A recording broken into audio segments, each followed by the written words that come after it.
Welcome back to another episode of the Capes and Tights podcast right here on capesandtights.com. I'm Justin Soderberg. Today we welcome Ryan Browne, artist and creator, as well as Charles Soule, writer and New York Times bestselling author, to the podcast to discuss their book, 8 Billion Genies, as well as a little bit about curse words and so on. Ryan is also known for God Hates Astronauts, Blast Furnace, like the aforementioned curse words, 8 Billion Genies, and some work he's done over at Valiant. Charles is a New York Times bestselling author. He's written Daredevil, She-Hulk, Death of Wolverine over at Marvel, as well as a bunch of different Star Wars stuff. He's also written 8 Billion Genies, Curse Words, Undiscovered Country with Scott Snyder, Letter 44, Hell to Pay, Shrouded College with Will Sliney over at Image Comics, as well as he's one of the architects for the Star Wars High Republic series over there in the books, comics, all that stuff as well. As well as he's written books, The Oracle Year, Anyone, as well as Endless Vessel, and so much more. This episode of the podcast is Charles and Ryan talking about 8 Billion Genies right here on capesandtights.com.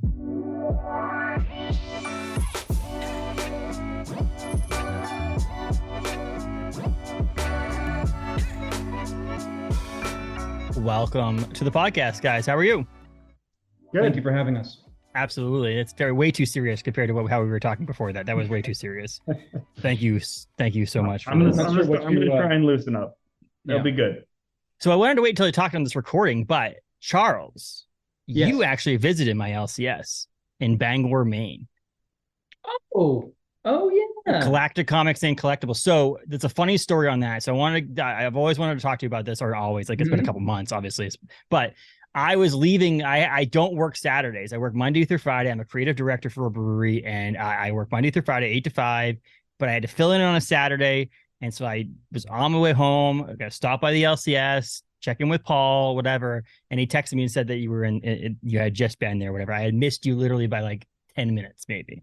But lucky enough, he was able to get a couple things signed from you, but it was just kind of funny. It was the weirdest thing because no one comes up here. Let's be honest. I live in basically rural Maine, and for us to get someone who writes comics or even writes books to here, they have to come for some specific reason, like a convention or something like that. For you to just be up here hanging out and go to our LCS, people, you sign the wall for them, and people commented on all the time. So thank you for joining us up here in Bangor, Maine. I mean, I had a really good time up there. Actually, I tried the blueberry pie, got a can of Moxie, which I have not actually tried yet. Oh, you got to drink it. There's some Moxie right there in the fridge. I'll drink it with you. Okay, I guess that's the plan. We just plan. I tell you what, I am not. Right. I'm from Maine, and I don't like Moxie. So there, it's rough. It's rough. My dad drinks it with milk. Yeah, we'll have to chase it down with some of Ryan's booze back there. I mean, look at that. That's crazy. Yeah. In my nice house. Look at my nice house. Yeah, geez, whoa, Ryan. Take it easy, buddy. So what can we tell you? Well, I would like to say is you guys met what?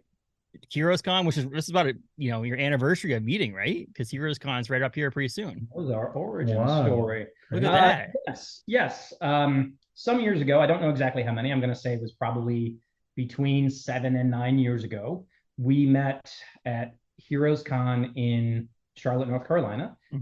We have a mutual friend named B. Clay Moore who just said, "Hey, you gotta see this guy's work. It's really cool." And he dragged me over to Ryan's table where Ryan had, I think, 2 issues of God Hates Astronauts, something like that. Not a lot. Yeah. And I bought them and was very, very, very excited when I started reading them. I thought they were hilarious. I'm pretty sure I reached out and said I really thought these were funny. Is there more? Something like that. But I was extremely impressed with his work from literally the first time I saw it. And I don't know how we went from there, from me just being one of the legions of people at his table to actually becoming friends and hanging out more. I think it was just from being in the scene. I mean, I know the answer to that. Please.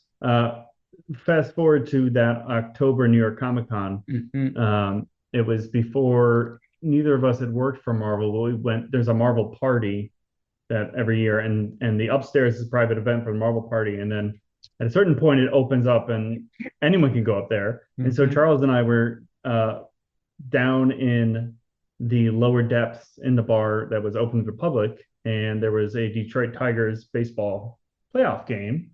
So this would have been 2012. And that's when seeing Charles there, realizing that we're both from Michigan. And so it was the Michigan roots that we started talking about. And Charles's wife is actually from the same hometown I'm from, and so we made plans to meet up at Christmas when we would both be in Michigan. So that's how we started having like an actual relationship. Like friendship? Yeah. I had no idea. That's when we exchanged phone numbers, I'm pretty sure. Okay, well, I believe it. I believe that happened. I have a memory of that. I remember being down in that dank lower part of McHale's, which is the bar, a number of times. And then when I saw you that Christmas, you told me that you had just gotten Swamp Thing. Oh yeah, that's right. I remember. So that was exciting. That was right when things were starting to change for me in terms of my comic writing career, because my Swamp Thing run started in 2013. So there you go. That's exactly right. I for some reason thought it was later, but I guess I've been in comics. I guess we've both been in comics for a really long freaking time at this point. Yeah. It's kind of crazy. Well, I feel like the 3 years of a pandemic also throws us all off in timing anyway. It feels like it's been longer. Yeah, that's true. That is completely true. Gaping void. Yeah, exactly. But I mean, then obviously that relationship broke into and ended up with Curse Words, and Curse Words went on for a couple of years. And that led into obviously 8 Billion Genies, which is the series you guys just wrapped up. How did Curse Words lead into 8 Billion Genies? How did that form? Like, how did 8 Billion Genies come out of that? Well, we had a very rough, like a log line for 8 Billion Genies before that, and it was so long ago that it was actually still called 7 Billion Genies when originally it came to be, and it was Ryan's idea from the start.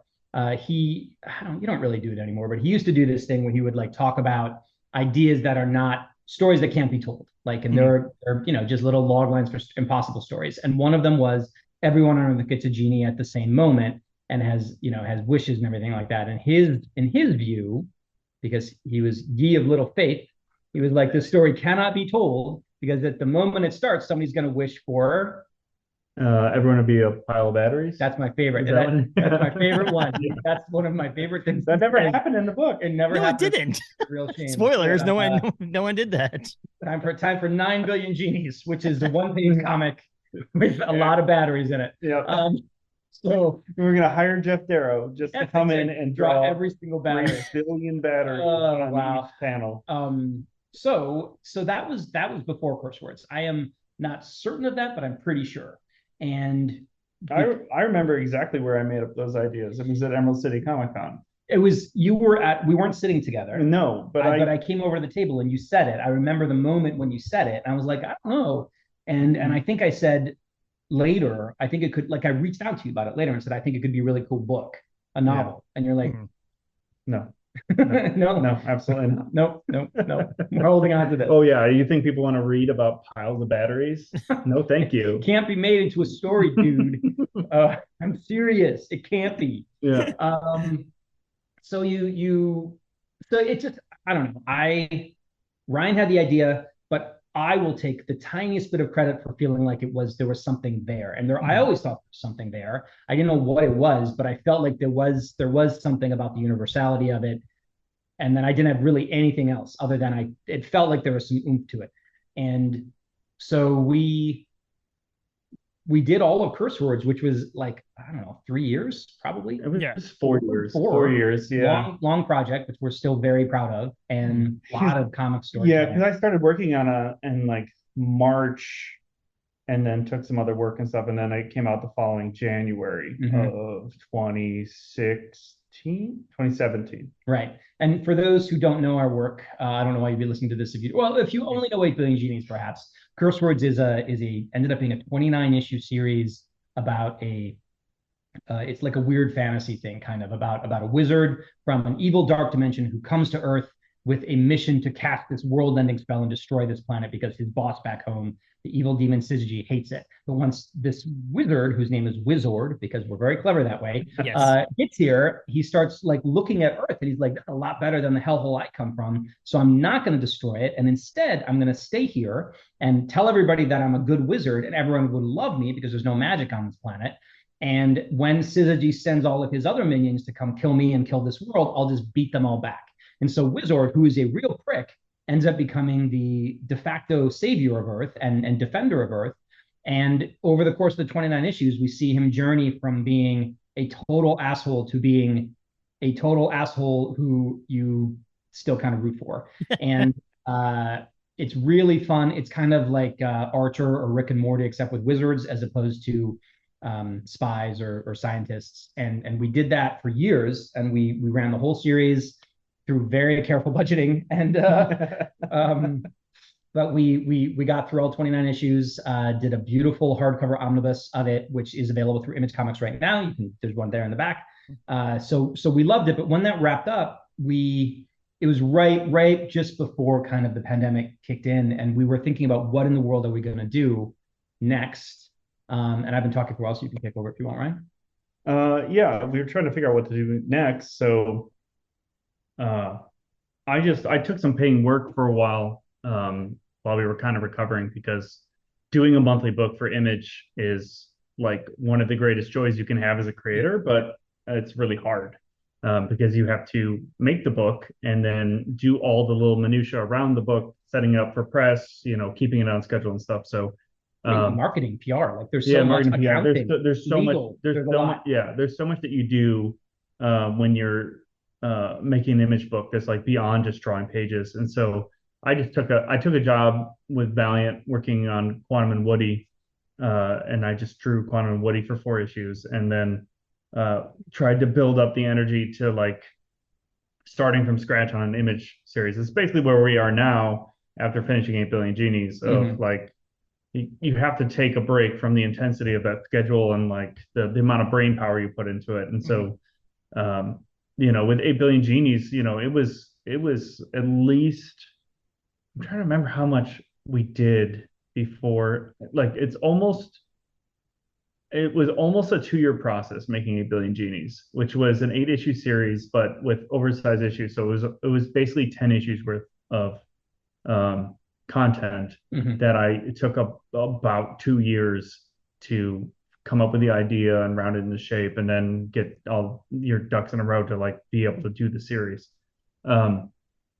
So like us deciding to work again together again was of course figuring out what the project was going to be, and then Charles not quitting with the 8 Billion Genies idea, thinking that there was something there, and me saying, well, good, you're the writer, you figure it out, because I have no idea. And so and then for a while just kind of being like, when Charles figured out that you could like set it in his bar, and what the rules would be and the restrictions, so that everyone didn't just get turned into a pile of batteries that the story was about, or the whole world didn't get blown up on page 1 and then that was it. And so when Charles figured out like the framing structure and like the rules that would lock it in, and that we would focus on these 8 people in a bar, that the bartender wishes that everyone in the bar and the bar itself is not affected by any outside wishes. And so that gives you this grounding spot to tell the whole story from.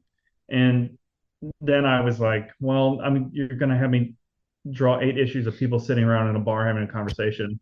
And I wasn't super excited about it. But then it was a lot of back and forth, and like figuring out on my end, figuring out some of the visuals to figure out what the genies would look like, and to figure out what the environment would look like.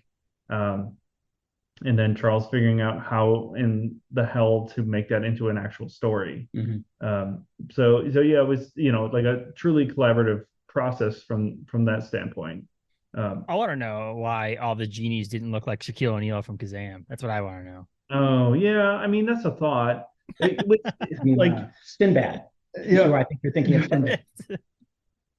Man, we should have paid to have Sinbad on a cover. Yeah, how great would that have been? So we, one of my favorite. This is a digression, but it is part of the origin story of 8 Billion Genies, and it's one of my favorite things that we did in the book.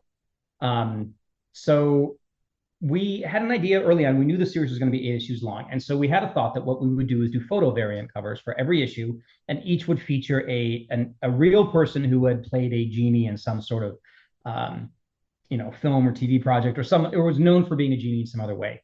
And so we made a list of them, and some of them were obviously going to be out of our range. Some of them were dead, and we ended up narrowing it down to one that we were able to get. and I don't want to, I don't want to undersell this. This is amazing. It remains amazing. Are you familiar with the film Wishmaster? I am not. I'm only familiar with it because of 8 Billion Genies, honestly. So. Oh wow! Well, you have 4 really nice evenings in your future. I didn't realize that we possibly sold some copies of Wishmaster through this. I'm sure we did. The 99-cent Amazon rental. Yeah. But so there's a film. It's a 90s horror film called Wishmaster. It is about an evil jinn. And the guy comes in, and every wish is the monkey's paw wish. So I wish that I were famous, and then the genie, the jinn, is like, as you. He doesn't say as you wish. What does he say? As you wish. He says done. Done. Yeah. And then the wish is granted, but the person is famous because they are the most famous child molester in the world, or they're famous because they blew up a nuclear power plant and killed a million people, whatever. So they thought they're going to be famous for something good, but in fact, they were famous for something really bad. And so the Wishmaster series explores that brilliant concept through 4 motion pictures. And the jinn is played by 2 different actors. There's one in movies 1 and 2, and then another one in movies 3 and 4. And I'm very proud to say, got the actor from Wishmaster 1 and 2 to agree to lend us his photograph for a special cover of 8 Billion Genies #1. That actor, Daredevil. It is a beautiful thing. The cover is gorgeous. I wish we had one here that we could hold up and show for the readers at home. But you can probably Google it, 8 Billion Genies Wishmaster cover. Yeah. But the best part about this story was the business side of things. Yeah. Because Andrew has a manager. This was all done through his people, as you would imagine. And we reached out to him and said, this is what we're doing. And is this possible? And the manager's like, well, maybe, tell me more. And so I sent over some projections. This is the most we could possibly hope to make from this cover, because we'd done enough image work that we kind of knew, and whatever. And so the manager gets back to us and says, Andrew will let you do this for $300. And we're like, oh, that's Will Smith money, is what we assumed. It was a lot. And so we were nervous, but we scraped together our funds and resources, and we said, yes, we'll do it. And so we were very excited for about 24 hours until Andrew's manager reached back out to us and said, Andrew has reconsidered. And now he wants $500. Oh, geez. So this was a real dark night of the soul for us. Yes. It's like we were in a Wishmaster movie. Our wish had come true, but in a way that cost $200 more than we thought it was going to. But we decided that it was worth it for the PR bump that we were going to get from having the Wishmaster himself on our cover. So we said yes. There's another bit of the story that has to do with the photo we sent and stuff, which is all very funny, but I feel like I've been going on a little bit. It's funny how it's a 1 in 10 variant too, and that's the funny thing about it, is the fact that some store had to buy 10 copies of the. Yes, of course, yeah, it's amazing. So, while you were speaking about it, I was like, oh, let's see what that copy's going for on eBay and stuff like that. And then it leads me into another part. Is it's so funny because it's going for $10 on eBay, which is what you can get it on Ryan Browne's website for. I just Googled, I put that up there too. So just let people know.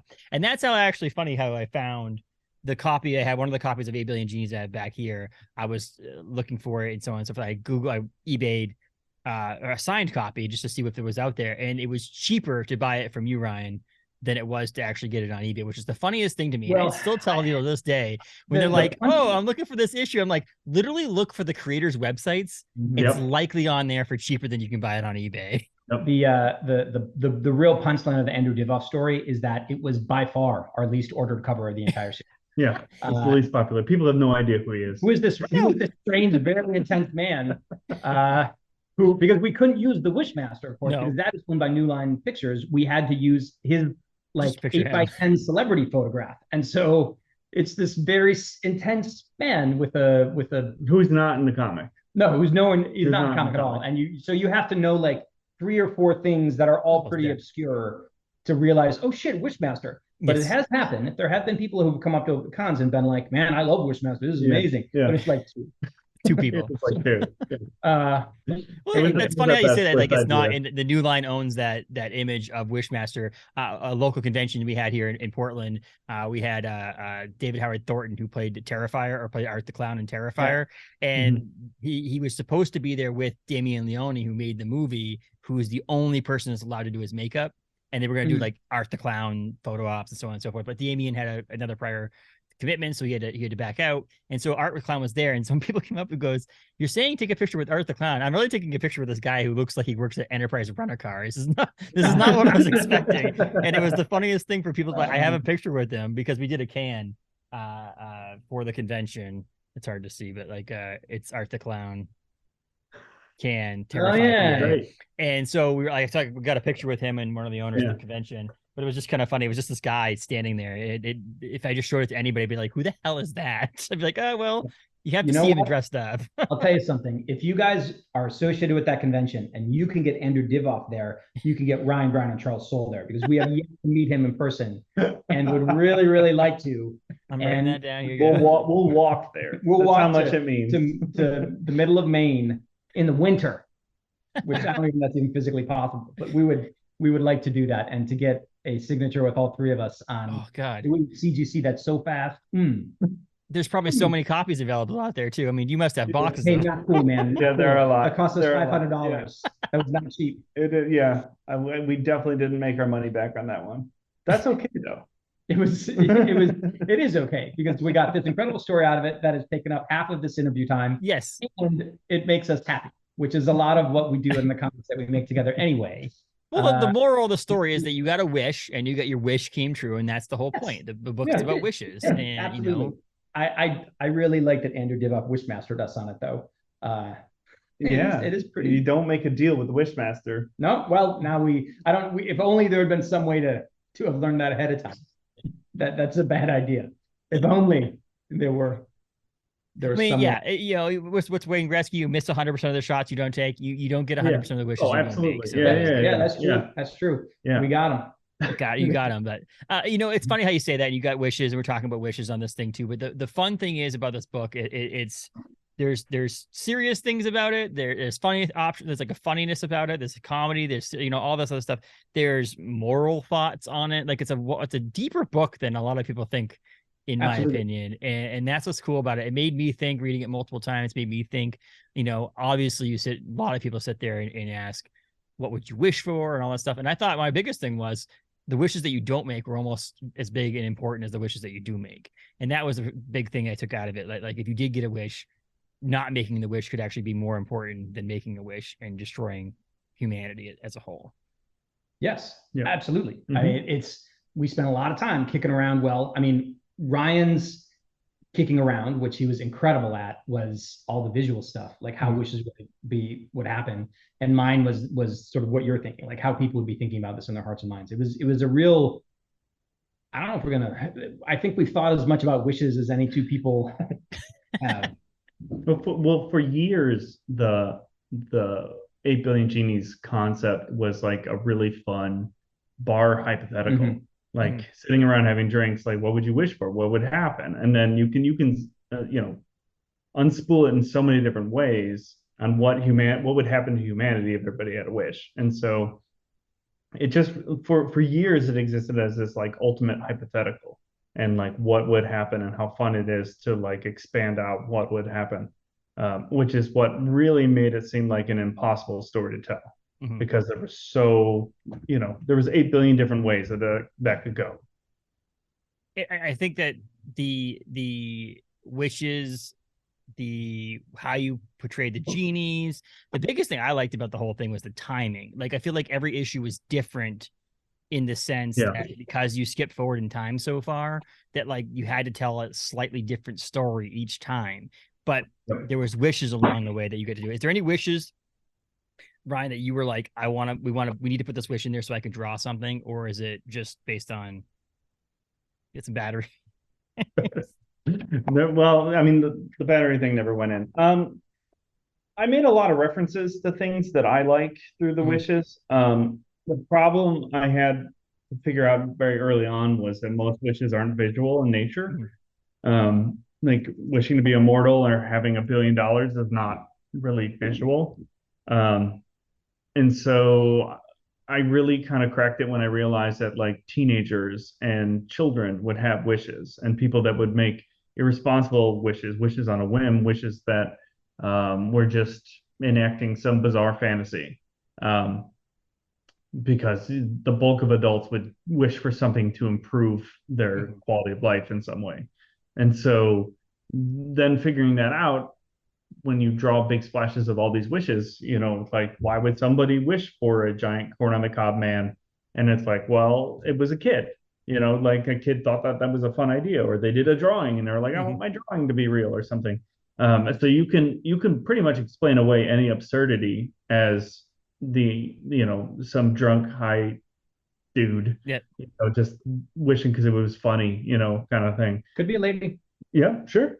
And so, like on some of those pages with like there's one big splash in issue 4 where you see the superheroes flying over Detroit.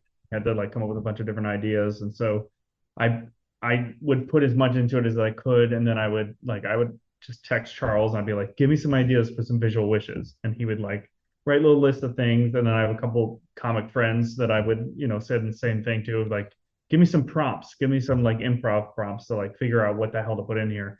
And so that would help me keep it fresh and like come up with new ideas, because really I do like, there's a specific thing that I like to draw, and it only has so much variety to it. And so specifically on this book, where you're dealing with the free will of 8 billion people, it was nice to try and like source it from some other people to like get a different idea of what kind of absurdity someone would eventually wish for. But yeah, in terms of something that I didn't draw that I wanted to draw, I don't think so. I was struggling for a lot of it I really liked doing those drawings, but they were by far the hardest drawings in the book, when I had to like fill space with wishes to like make sure that everybody knew that this was total chaos out there.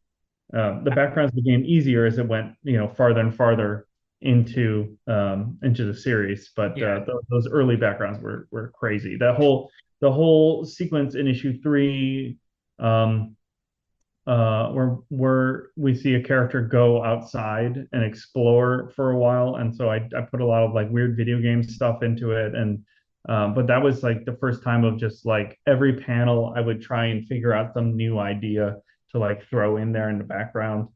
Like there's one part where there's just the two characters having a conversation and they're on the highway, and so then in the background of one panel I just made the highway alive, just like opening a car and like dumping people into its mouth. But just things like that. There were a lot of curse words references for. Yes, I was gonna say that. I saw the Easter eggs and curse words. And got his death notes. Yeah. I did see one thing on the writing side of it. The president's name was President. Oh yeah, President Blattes. Blattes. Okay, sorry, I said Blaze, but Blattes, which Blaze. Obviously is a reference to a different Charles Soule book. Letter 44. So that guy has shown up in a number of series at this point, because he's also the president of curse words. Yeah. And so this poor son of a bitch has been the president during an alien invasion, basically. Yeah.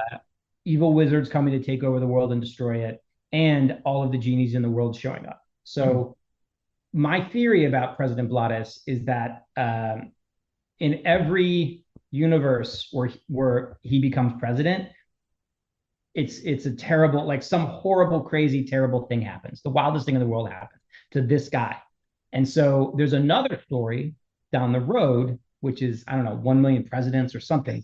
We have to figure it out. We have to figure out the title. The presidential multiverse. The saddest president, of all. And it's about how all of these presidents keep like, when they're like, I did it. I got elected. This is amazing. And then like the next day, everybody gets turned into a pile of batteries. Yes. Well, I'm just waiting for him to show up in Hell to Pay or Shrouded College. That's just the next one. Oh yeah. I am the president of batteries. The battery president. My constituency is batteries. I have the power. President Batteries. President Batteries. President Batteries.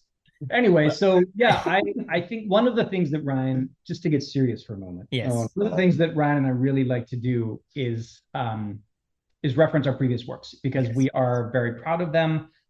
We're actually, I would say, big fans of each other's work. And so the idea that we are able to create our own books, whether it's First Word or Letter 44, anything where we get to make these creative decisions and we own all the characters anyway, it's just a blast.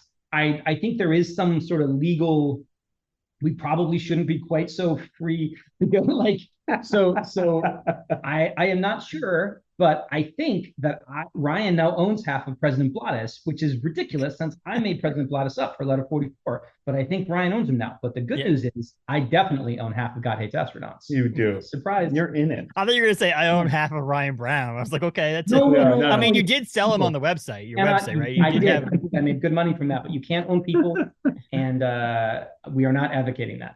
Well, that was a funny thing we had to do when we signed the big media deal with Amazon. Yes, was like just lawyerly trying to make sure that they knew exactly what they were getting. I actually went through and made like a little annotated thing of all the references to characters that we own that were not part of the 8 Billion Genies package. So to make sure they didn't own 3D Cowboy or It is a shame. I didn't see on the Kickstarter. It didn't say God Hates Astronauts, an Amazon property. So that's pretty good. It is a shame that Silent E Productions has such a terrible lawyer on staff. I wish we had a better one, but lawyers are real expensive. They're really expensive, and so we cantankerous. We spent all our money on Andrew Divoff. Yes, so exactly. That's it. Done. A good lawyer. We had to get a real shitty one. But I mean, you have the ability. So these wishes things, obviously you've been talking about this for years and figuring these out. And you obviously, like you mentioned, the created the rule. I actually put the quote in here. I wish that no wish made outside this bar could affect this bar or anyone or anything inside it. Obviously that comes into effect and into play as the comic book goes along. But also the ability for the genies to really have some will on themselves too, which is something you don't normally see in a wish driven story where like a genie can say either cancel things out or say, no, we're just not going to do that. That was an interesting take on it too. How did that come out? Like, how did you make that rule? In the way that Ryan's genie design was one of the most central elements to this book's success, the way he designed the genie and conceived of the genie, I think the thing that you just identified is one of the things that is very central to this book working the way it did. The idea that the genies are able to, their goal is to have everybody wish, as many people wish as possible. And so that means that they are anti-wishes that shut other people's wishes down and can interpret wishes kind of how they choose. They are not going to actively monkey's paw you unless you really deserve it, but they will definitely kind of, massage things a little bit away from anything that keeps the entire world from wishing, because what you want in a book called 8 Billion Genies is to get as many of those 8 billion wishes on screen, so to speak, or even referred to as possible. And that idea, that story idea is a lot of what made it happen. So, I mean, because you could easily have a genie be like, I want no one else's wishes to come true. And then grant that, and then the book would be over. I still think it would have been funny for you guys to like ghostlight, all together and like say it was gonna be a 8-issue series, have it be only a 1-issue series, and have the world just end in the first issue, and everybody like, what the hell? on page 8, when the genies appear, then just the rest of the pages are white and just white pages, and the rest of the issues just come out all white pages. I should also say, just to tag up on something we talked about earlier, I actually have a law degree, so when I was talking about our shitty lawyer, I was talking about myself. We have the company actually has an extraordinary lawyer. We do. If he's listening right now, he's the best. We love him. His name's Eric Feig. He's really, really great. Does a heck of a job for us. So I don't want him to think that we were denigrating him, and so he should not sue us. Yes. I was defaming myself, not you, buddy. Yes, exactly. Right. Well, it's funny too, is I a couple episodes ago, about a month ago, I had Mark Guggenheim on too, and he was talking about amazing how much of a lawyer he has too, which obviously he's a reformed lawyer, right? Yeah. No, he's awesome. He's awesome.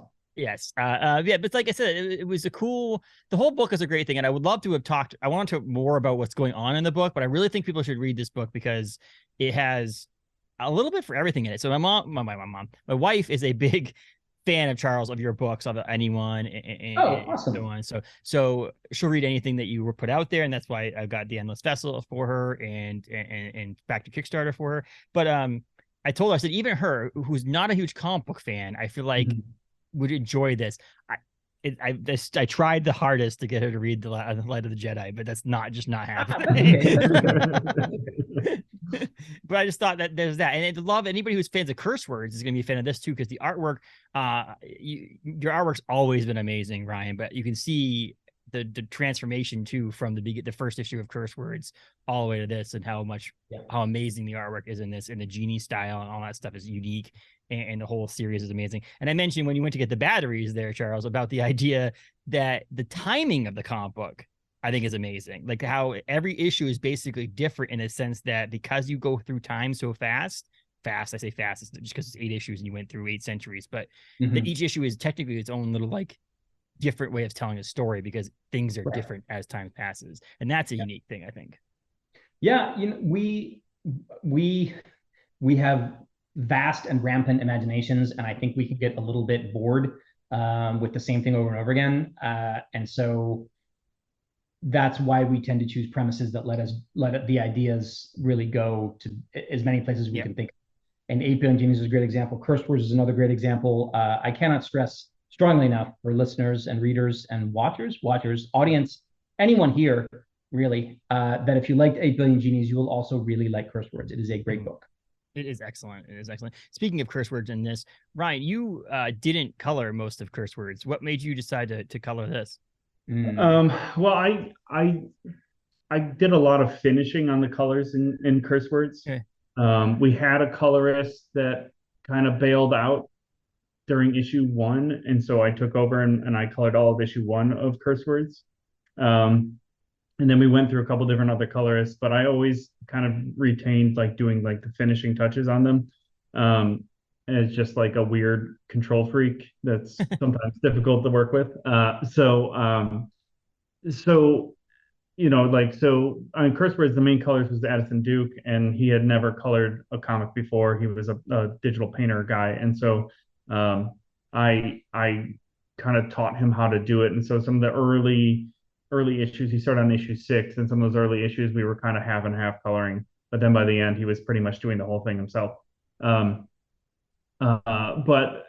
like the level of control, like I think color is super, super important, and I think people, when they read comics, they respond to the colors more than what the line art is doing, and like whether they know it or not, like people intuitively respond to colors, and they get off put by bad colors, and they find good colors to be attractive, even if they don't know how to talk about it.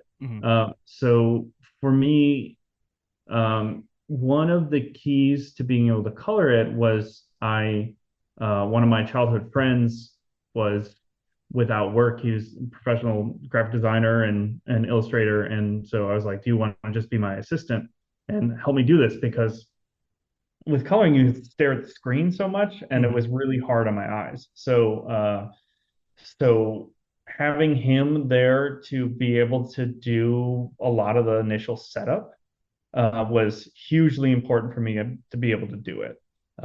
Because on that book with his name is Kevin Knipstein. With Kevin Knipstein he would put in about 2 hours of work on each page, and then I would be able to finish coloring each page in like an hour to 2 hours. And so that meant that I would have 4 weeks roughly to draw it, and then I'd have a whole week that was just coloring. It was just like my coloring week, and I could only color an entire issue in a week with having an assistant like do a lot of the work for me. So like that to me was wonderful, because I just, especially on something that I felt was so important to get right, and then having the genies be expressed so much in color, I just thought that, I mean, we played around with hiring another colorist, and I just, it was probably a bad idea for me from like a stress workload perspective. And I probably will do it again as long as there's enough like buffer time really, really built in. But it ended up, like I do all the production design. I do, so much of the look of the book. I did the logo, I did all that stuff. So this book was successful enough that people were, nice and patient for it. Yes. And so our numbers didn't really suffer, even though we started making the issues longer and longer and longer until we had issue 7 was 32 pages, which means our deadline kept getting stretched out and out and out.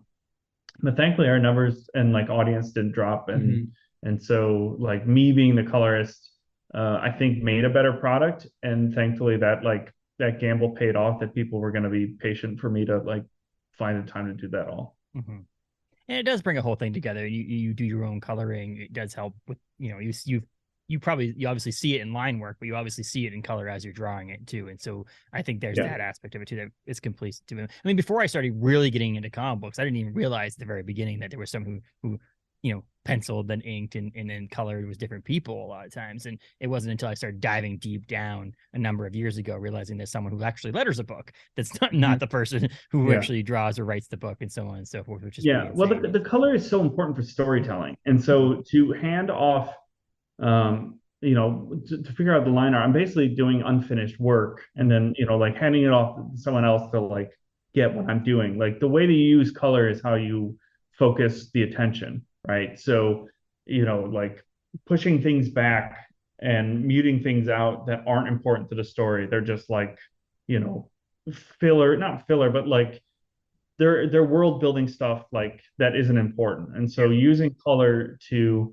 when you set out to make a page of a comic, the first thing I do is figure out what the most important panel is. And so, and then you build the whole page around that.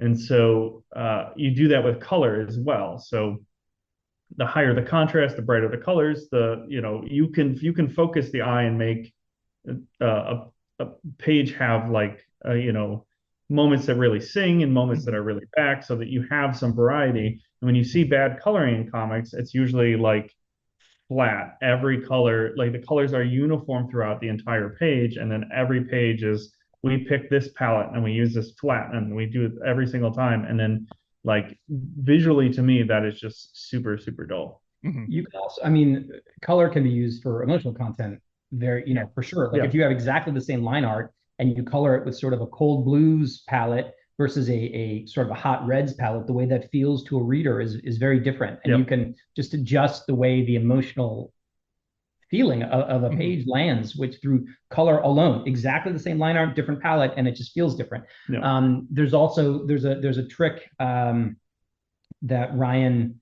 figured out in one of the Genies issues where one of the Genies is like going along and having adventures, and the way that he chose to all of that is told in color, because you have to sort of follow this genie through a lot of different moments in time when the genie doesn't always look the same at those moments in time. And so tracking what's going on, it would not work in black and white at all. It would fail. And so it's one of those things where I think we were really fortunate to have Ryan steering the ship on so much of the art side of this, because you just have a different, and I think the equivalent for me is the way that when I write issue 1, I have not every beat, but I have a pretty good idea of what's going to happen in issue 8 in a way that I almost can't really explain. Like I think you knew what I was going to do in issue 8, but you didn't know.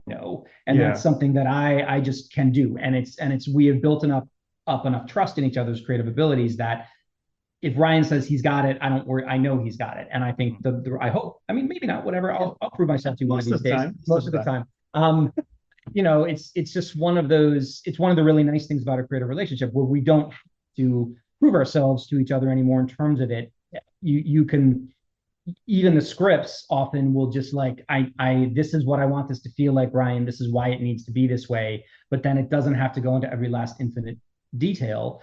And similarly, Ryan will draw things and put things into the comic that are not in the script in terms of bits of business or action or whatever. And I might pull something out there and put some dialogue on it, and all of a sudden that becomes a through line in future issues. And we did that in Curse Words all the time, where characters that I did not anticipate being anything, like I didn't, basically came out of Ryan just drawing something interesting to me on a page. And I think there's a lot that's fun about this creative pairing, but that is one of the things I really, really like, is the way that it's a ping pong ball. Imagine a ping pong ball bouncing between our heads right now. Imagine it. That's what it's like. An entertaining, very highly entertaining ping pong Yes, ball. it's full of ideas. Exactly. Full of And creative I can imagine coloring and committing to coloring 8 issues, knowing it's gonna be 8 issues is probably an easier thing too than like with curse words being 29. You it's Yeah, a lot. unfortunately, the way that this book expanded, it was 10 issues worth of content, like so each count. Yeah. But still, 10 issues is still a better commitment than 30 or 40 Oh issues. yeah, totally. Yeah, no, not anything that would be ongoing. I don't think I would ever do that.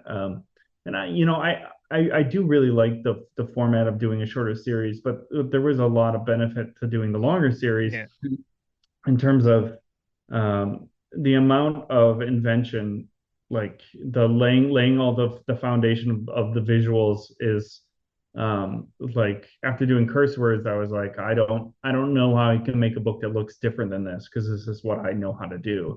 And so it was a real like it took a lot of exploration to figure out a different look, including like using different tools. And then like for me, I see it very clearly, but I got new glasses for issue 3. And I, like, so I was having such problems with my close-up vision, and I saw many optometrists that said, well, you just need to get readers. And then I would get readers and they wouldn't work for me, and they would be like too disorienting. And then I went to Target Optical, and I talked to the person at Target Optical, and they said, well, you can't use readers. You have an astigmatism. You need special like readers for your astigmatism. And I was like, really? It's amazing no one's brought that up before. Wow. And we should go to Target. They're right on Target. Yeah, and the very nice lady that works at Target was like, yeah, you can't wear readers because of having an astigmatism. And so I got these special glasses for old people to draw, and like my art, I felt so much better about everything that I was doing. Starting in like issue 3 is when I got them, and then in issue 4 is when I was talking to Daniel Warren Johnson, and he told me the secret to using real pencil and being able to erase it.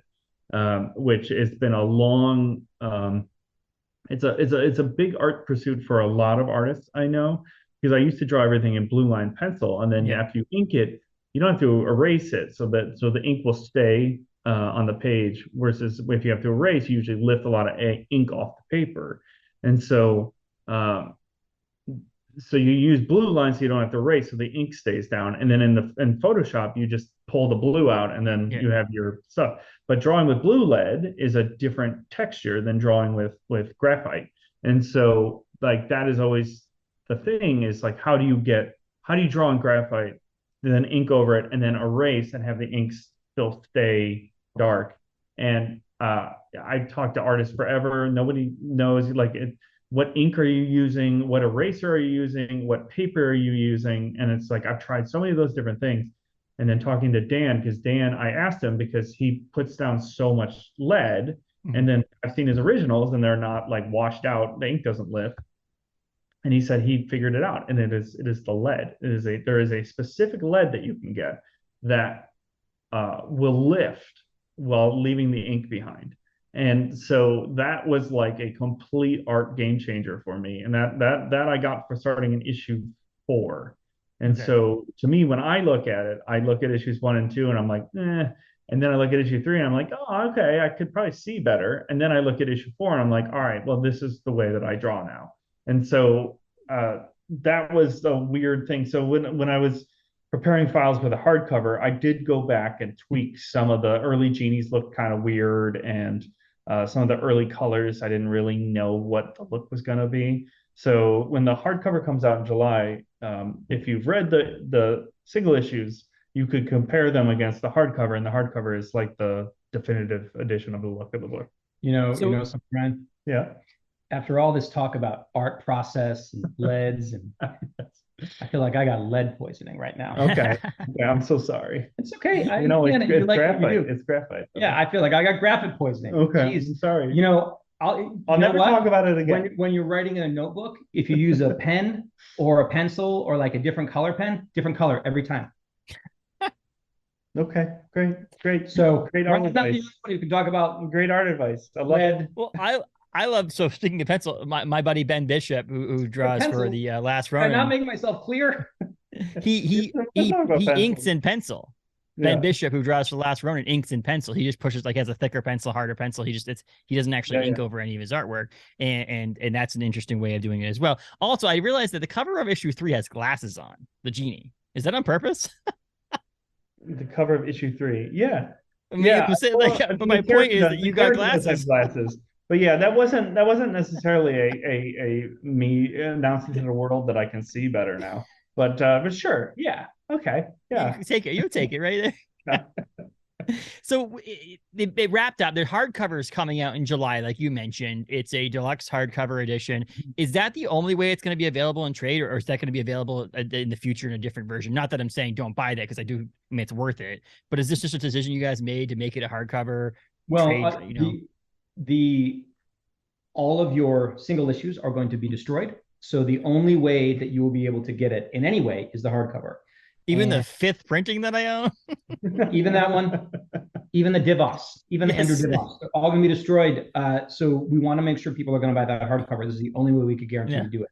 So as of now, the Image did a very healthy print run on that hardcover. Okay. We're very excited about it. Has the San Diego thing been announced? No. At San Diego Comic-Con, which is in like a month, Image has a San Diego Comic-Con exclusive hardcover of 8 Billion Genies. That is where it will be debuting, as far as we know. And we are going there to sign it and meet people. It's going to be amazing. And so please tell your readers, because it's going to be super fun for us, and I think fun for other people. But moving forward from there, there's the hardcover, that, like, the main cover, and then there's, I think, I don't know, 4 or 5 different retailers did their own cover for it. So there's going to be a lot of different external editions of the book. The interiors will be the same, but there's there's cool extras. There's neat process stuff. There's some neat essays. I'm pretty sure we put the Hollywood pitch in there, that we did to get the book sold to Amazon Studios for movie development and TV development. So it's going to be really good. As far as doing other stuff down the road, I mean, Ryan and I are big fans of taking existing material and presenting it to a new audience, because the people who would buy it in floppies aren't always the people who would buy it in a hardcover, aren't always the people who would buy it in trade. And so if you do it in all these different ways, then hopefully you're expanding your audience with every version. So while we don't have specific plans to do that, we really want to milk this audience for as much cash as we can on this hardcover. It's beautiful, worth every penny. But once those people are exhausted, I wouldn't be surprised if we put out a soft cover. Yeah, it was a deliberate decision. We talked about it a lot, to not do 2 trades, to not have a trade after issue 4, especially with the issues being oversized. It would have been like a fine size trade, but we really felt like it's best served to read it as a whole. And so that's why we waited all the way, because, there were people on issue 1 just being like, that sounds awesome. Let me know when the trade's out. And I'm like, that's going to be like a year, or the year and 2 months. So, so with this presentation, this is what we were building towards, being able to sit down and read it all together in one thing. So once this sells through, and whatever the plan would be, we haven't really talked about it, but there are people that don't want to buy a hardcover and don't want to buy single issues. So I think eventually we'll figure something out, and whether that's 1 trade soft cover for the whole thing or 2 little ones, I mean, I can't imagine, but yeah. Well, I mean, Dan Brown's The Da Vinci Code, blockbuster, absolute blockbuster. That book stayed in hardcover for years because people just kept buying the thing. There was no paperback of the Da Vinci Code for many years. I want to say 4 or 5 years, because it was really selling well on hardcover. And so I think 8 Billion Genies could be the Da Vinci Code of comics. And so that's my preference. Because is that how you sold it to Amazon? Is that the pitch? Well, it's I don't know. You'll have to read the pitch material in the back of the cover to find out. It's a 282-page book. Yeah. It's printed oversized with a holofoil cover. It's got this special mirrory, rainbowy effect over all of the genie stars on it, which was super fun. Beautiful. We got to see a whole print sample of all the different holofoil rainbowy kind of things. So So we picked the best one, and like it's only $40. And so like I don't know, would a 282 page soft cover trade be $30? I mean, come on. Maybe like I bet people are gonna like glue this to the ceiling above their bed. So they go to sleep happy and they wake up happy every day. I mean, there certainly is a world where people don't buy it because they're like, oh, hard, I want it soft. And I don't know. That's just people. I'm not going there. But, let's get the batteries out again, huh? Yeah, exactly. I understand what you're saying. I don't know if the said creator or their publisher has announced this yet, so I'm not going to name the creator or the publisher, but there's a person that I know who is doing the first release of their book, the 4 issues of their series, as a deluxe hardcover with a bunch of extra material and all this other stuff, and then it will be printed once like that, and then when it runs out and so on and so forth, it goes back into reprinting. They're just going to release it as a trade paperback because they realize that like the core people who are going to buy your book and want it in this nicer quality thing are the people who are going to buy it like release date or close to the release date. The people in the future, you guys would just like to have people read the book and buy the book. So it would make sense if people want down the road for some sort of like, not say cheaper version of it, but like somewhere just to get it in people's hands. However, this deserves a hard. I mean, that's why curse words over there is a hard. It's obviously a lot longer, but like I'm just saying, like curse words, it's beautiful, it's nice, it's thick. If someone breaks into my house, I can hit them with it. It's is nice. A weapon. Yeah. This one, the other part of it too is we're doing this with images, which means we have some. Our voice is louder than at some publishers in terms of the presentation of the final material, and this just feels special to us. It feels special to us both. It feels special. The image feels special to readers and retailers, I think, and so sometimes books just should get a hardcover, and we decided that 8 Billion Genies would be one of them. It might not be more complicated than that, but it's worth it. And you guys did if you bought FOC certain number, you did sign book plates too, right? Is that correct? Yes, I think so. Yes, we did. We did. It took a long time. It was really it's crazy how much time it took. Ryan basically set up this deal. And he will agree with this 1,000%. There are things in our creative work together that I'm extremely hands-on about and very focused and really nail. And there are other things where like you can't get me to, you just can't. I'm gone. I'm not in it. And I know that is occasionally a source of frustration, Ryan, but it's just I don't know, I'm just delightful that way. So this signed editions thing was one of them. And so this box of 2,000 of these tip-in things, these things that get put in the book, show up at my house. I'm like, okay. And I just started signing them, and I like took a picture of them and said, I'm signing all these things for 8 Billion Genies hardcover. And people started asking me online, what are these for? How can we get them? And I had no idea. I still have only the vaguest idea of what they're going to be used for. So why I can tell you, they if your store ordered 25 copies, they got a book plate, signed book plate by Charles and I that I designed for each copy. Okay. And so if they ordered 24 copies, they got 0. If they ordered 25, they got 25. If they ordered 50, they got 50, et cetera, et cetera. Dude, that's awesome. Yeah. What a great idea. It's really cool. It's really cool. So and look, it's up to the stores for what they want to do with those. You want 24, you get nothing? Yeah. You want 25, they're all signed. Yeah. No, you get nothing for 24. But if you do 25, they're all signed. Yeah, they're all signed. Yeah. So it's not like 25 and then you get one signed. No. They're all signed. They're all signed. That's the greatest deal I've ever heard of. Yeah. Yes. Yeah. It's the people who like after they do the FOC and they place the order and they didn't see that and they ordered 23 to like shit. The